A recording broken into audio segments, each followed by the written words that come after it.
ابتدا ہے رب جلیل کے بابرکت نام سے جو دلوں کے بھید خوب جانتا ہے۔ دیکھتی آنکھوں سنتے کانوں صابری میاں کا اسلام پہنچے۔ ناظرین محترم، خلیفہ عبد الملک بن مروان کے عہد خلافت میں حجاج بن یوسف نامی ایک شخص عراق کا گورنر تھا۔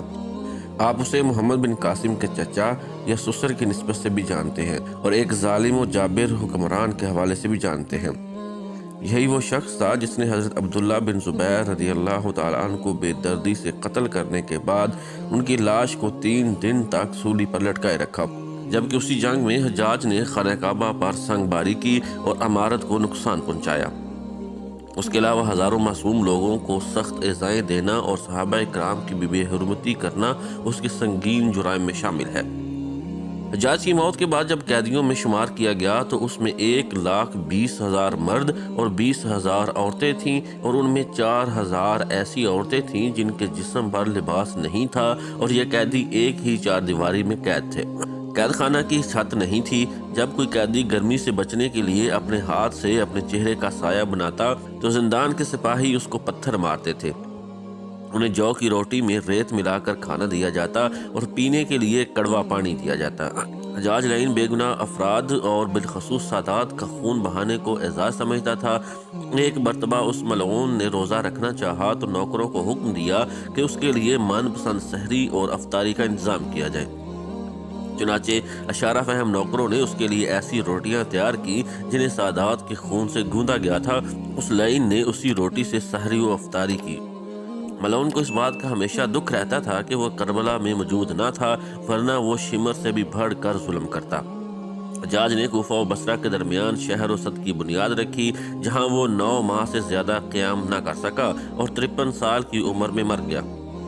ابن خلقان کہتے ہیں کہ حجاج کو عارضہ عاقلہ لاحق ہو گیا تھا۔ اس کے جسم کے اندر بچھو نما کیڑے پیدا ہو گئے۔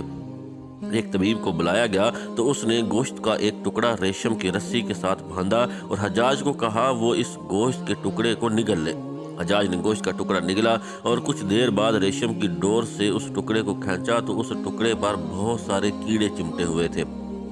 اللہ نے حجاج کے جسم پر سردی کو مسلط کر دیا۔ اس کے اطراف میں دن رات کوئلوں کی انگیٹھیاں جلائی جاتی تھیں، لیکن وہ پھر بھی سردی سے چلاتا رہتا تھا۔ اس نے حسن بصری سے اپنے درد و الم کی شکایت کی تو انہوں نے کہا، میں نے تجھے بے گناہ افراد اور بالخصوص سادات کے قتل سے بارہا منع کیا تھا، لیکن تو باز نہ آیا۔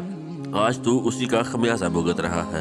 حجاج نے کہا کہ میں خدا سے یہ دعائیں نہیں کرتا کہ وہ مجھے دوزخ سے آزاد فرمائے، بس میری اتنی سی دعا ہے کہ جلدی سے میری روح قبض کر لے تاکہ میں دنیا کے درد و الم سے چھٹکارا حاصل کر سکوں۔ لیکن سردی ختم نہ ہوتی۔ یہ تو تھی موت کی سختیاں، لیکن اس کی زندگی میں ایک ویسا واقعہ بھی ہوا جس نے اس غرور و تکبر کے پتلے کو زمین پر دے مارا۔ اس زمانے میں نعمان نامی ایک شخص کی انتہائی حسین و جمیل بیٹی تھی۔ اس لڑکی کا نام ہندہ تھا۔ وہ ہندہ نہیں جو سید الشہداء حضرت حمزہ رضی اللہ تعالیٰ عنہ کی شہادت اور پھر آپ کے جسم مبارک کی بے حرمتی میں ملوث رہی تھی۔ یہاں جس ہندہ کی بات ہو رہی ہے وہ ایک غریب لڑکی لیکن اپنے حسن و جمال میں بے شمال تھی۔ کہا جاتا ہے کہ پورے عرب میں اس جیسی خوبصورت عورت نہ تھی۔ حجاج نے جب اس لڑکی کی شہرت سنی تو اس کے دل میں اشتیاق پیدا ہوا، سو اس نے اپنے کرندوں کی مدد سے ہندہ سے ملاقات کی صورت پیدا کر لی۔ جب حجاج کی نظر ہندہ کے چہرے پر پڑی تو اس کا عاشق ہو گیا۔ جہاں دیکھتا اسے اپنی محبوبہ ہندہ کا چہرہ نظر آتا۔ چنانچہ حجاج نے ہندہ کو حاصل کرنے کی کوششیں شروع کر دی۔ 2 لاکھ درہم کے عوض اس کا نکاح ہو گیا اور ہندہ حجاج کے محل میں آ گئی۔ شروعات میں حجاج ہندہ پر جان نچھاور کرتا اور ہر طرح سے اس کی آسائش کا خیال رکھتا۔ ہندہ کسی دولت مند گھرانے سے نہ تھی۔ حجاج سے نکاح کرنے کے بعد وہ دولت میں کھیلنے لگی اور اسے ہر طرح کا سکون میسر آ گیا۔ دن گزرتے رہے، رفتہ رفتہ حجاج اس کی محبت پر غالب آ گئی۔ اب وہ ہندہ سے بھی اس طرح پیش آنے لگا جیسے دوسرے لوگوں سے سلوک روا رکھتا۔ اس نے انتہائی ذلت کے ساتھ عبداللہ بن طاہر کے ذریعے 2 لاکھ درہم ہندہ کے پاس بھیجے اور کہلا بھیجا کہ میں نے تجھے طلاق دی، تیرے مہر کے 2 لاکھ درہم تھے، بھجوا رہا ہوں، اب جہاں تیرا جی چاہے چلی جا۔ ہندہ نامی یہ عورت صرف اپنے حسن و جمال میں ہی لاسانی نہ تھی بلکہ اپنی سیرت و فصاحت اور بلاغت و غیرت و مہمیت کے لحاظ سے بھی بہت اونچی تھی۔